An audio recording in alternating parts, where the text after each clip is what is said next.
Bonjour Michel, on est au jardin communautaire, on est au début des récoltes et aujourd'hui on va parler à la fois de ce qui s'en vient et à la fois du travail qu'il y a à faire dans le jardin pour optimiser nos récoltes et ça dans une perspective de consommation et de conservation aussi, évidemment, une fois la récolte faite. Alors on va commencer par les tomates, Michel. On a un plant de tomates ici, il a l'air d'être fourni comme si on n'avait rien fait. Qu'est-ce qu'on fait avec un plant de tomates? Il y a trois écoles de pensée là-dedans. Il y a la méthode paresseuse, c'est-à-dire qu'on ne fait rien. On laisse aller, on enlève ce qui est mort, ce qui est rogné au pied du plant, puis on laisse aller à la nature. Jusqu'à temps qu'on soit tanné, qu'on commence à trouver qu'il est trop haut, là on coupe les têtes des plants pour que le plant fasse mûrir les tomates qu'il y a présentement dessus. Il y a l'autre école de pensée qui est de tailler les feuilles, de couper les feuilles. Les feuilles, ce qu'on entend par feuille, c'est ça. OK? Ce que la méthode dit, c'est de couper les feuilles en bas des grappes de tomates. Autrement dit, d'éclaircir la base de tomate et de laisser une vingtaine de feuilles par plant. Le but, c'est d'aérer le plant puis de permettre aux tomates de mûrir. Il y a l'autre école de pensée qui dit d'enlever les gourmets. Les gourmets, il est ici à l'aisselle de la feuille. Ça ici, là. C'est ça. Là, il n'est pas gros, là. Ça va le faire exprès, on ne le trouvera pas. Là, vous enlevez les gourmets. Puis vous laissez une tire ou deux par plant. Le plant va fournir un 5 à 6 grappes de 7, 8 tomates, puis vous arrêtez ça là. Ça, c'est les trois méthodes. Moi, la mienne, c'est la méthode paresseuse. Je ne sais pas si toi, Daniel, quelle méthode que tu préconises. J'ai une tendance à la paresse aussi. Bon. Mais est-ce qu'une méthode va produire plus de fruits que l'autre ou c'est semblable? On peut... là, vous voyez, il y a un plant, je ne sais pas si on le voit dans le jardin numéro 3. On voit les tomates. Mais là, ici, on ne voit pas les tomates. Mais si la caméra vient s'approcher, vous allez voir qu'il y a quand même passablement de tomates aussi. Puis si on compte les tomates, d'après moi, ils allaient arriver pas mal semblables. Mais l'avantage des deux autres méthodes, c'est que les tomates vont mûrir plus égales. Tandis que ça, là, votre plant va continuer à fournir des tomates jusqu'à tard l'automne. Vous allez avoir des tomates vertes, des tomates mûres. Mais théoriquement, vous devriez avoir plus de tomates dans ces plants-là. Mais un peu moins de tomates mûres. Alors, un autre plant dont j'aimerais que tu nous parles, c'est les poivrons ou les piments. Oui. Alors, ici, on a des piments ou des poivrons de plusieurs couleurs, des verts, des plus foncés violets au fond et des poivrons qui commencent à rougir. Oui. Y a-t-il une différence entre les trois? C'est la couleur. En théorie, on devrait avoir un nom de variété. Mais seulement que moi, quand je suis allé acheter mes piments, j'avais le choix des piments verts et des piments rouges. Puis là, probablement qu'il faut avoir des piments mauves. Mais théoriquement, il devrait avoir des noms de variétés. Mais dans les pépinières, ils ne mettent pas toujours. Mais si on allait voir dans un catalogue de graines, normalement, ils ont tous des noms de variétés. La seule différence, c'est la couleur. En d'autres termes, le piment qui est acheté comme étant un piment vert demeurera vert, il ne deviendra pas rouge. C'est ça, ça ne devrait pas. D'accord. Troisième légume souterrain, le poireau.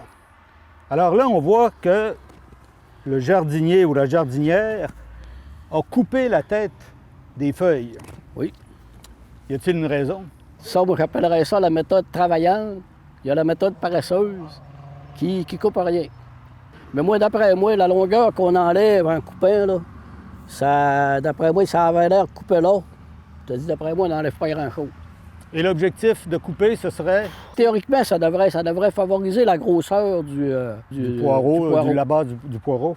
Et ça, c'est des poireaux qui ont été semés, d'après toi, ou c'est des poireaux qui ont été replantés? D'après moi, ça aurait été repiqué. Repiqué, oui. OK.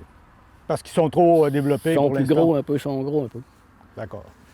Alors, nous passons maintenant avec des oignons qui semblent être couchés.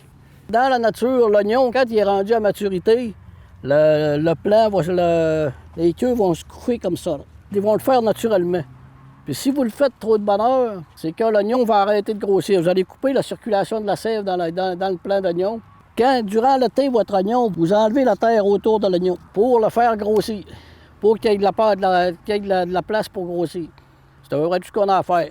Mais là, étant donné qu'on est à la mi-août, ça veut dire que si jamais vous vous apercevez, on va en avoir d'autres, des oignons, là, Si jamais la tête est restée comme celle-là, qu'elle reste bien droite, là. Mais là, vous pouvez la couper rendue à la mi-septembre. Là, vous pouvez casser la tête de l'oignon.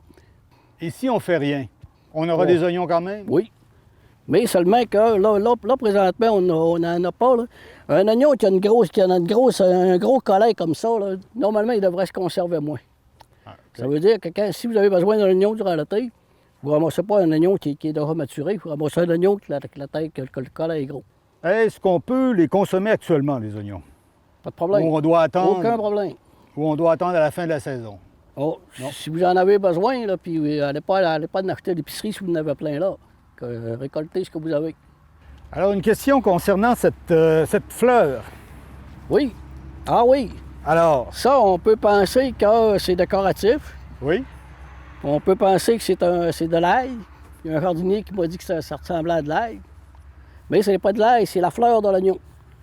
Ça veut dire que ça, si vous le laissez mûrir, jusqu'à tard l'automne, il va vous donner de la graine d'oignon. Vous Qu'on ramassez ces grains-là, c'est comme un grain noir, c'est la semence d'oignon. Qu'on Vous pouvez la pourra replanter, vous pouvez la ressemer. ressemer au printemps prochain.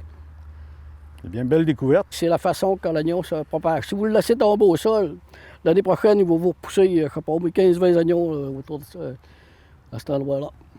Alors, puisqu'on parle de semences, j'aimerais qu'on parle du maïs.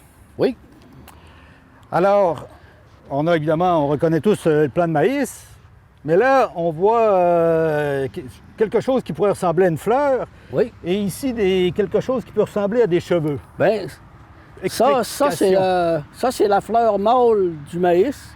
Ça veut dire que là, on ne peut pas voir, mais là, moi, je le vois ici. Là. Le pollen tombe, il tombe sur les cheveux du maïs, qu'on peut appeler. Chaque cheveu est relié à un grain de maïs dans l'épi. Ça veut dire que des fois, on achète des épis de maïs, qu'on ouvre, puis on s'aperçoit que la moitié des grains qui sont restés miniatures, là, ça, c'est des grains de maïs qui n'ont pas été fertilisés, soit à cause de la pluie ou pour différentes raisons, que le pollen ne s'est pas rendu sur le plant. Ça veut dire que, mais dans un jardin, idéalement, au lieu de faire un grand rang de maïs, vous semez 2-3 rangs de lard. Pour que quand ils vendent, que le pollen tombe sur le plant de maïs à côté là, s'il vend sous ce sens-là, il va tomber sur l'autre plant. Donc, Pour maximiser maximiser les chances d'avoir un épi épi. qui est complet. A-t-on quelque chose de particulier à faire durant la saison pour nos plants de maïs? On les laisse pousser, on laisse la nature? Il y a faire. des gens qui arrachent, quand il y a un deuxième plant à la base, ça c'est pas le cas ici, peut-être qu'il a été arraché. Quand il y a un deuxième plant, il y a des gens qui arrachent le deuxième plant pour avoir juste un épi plus gros. Un épi par plant? Un épi, parfois deux, mais des fois la deuxième n'est pas super belle. D'accord. Il y a des variétés à plusieurs épis, mais normalement, dans le maïs sucré, ça a un épi. Puis parfois deux, la deuxième est plus petite.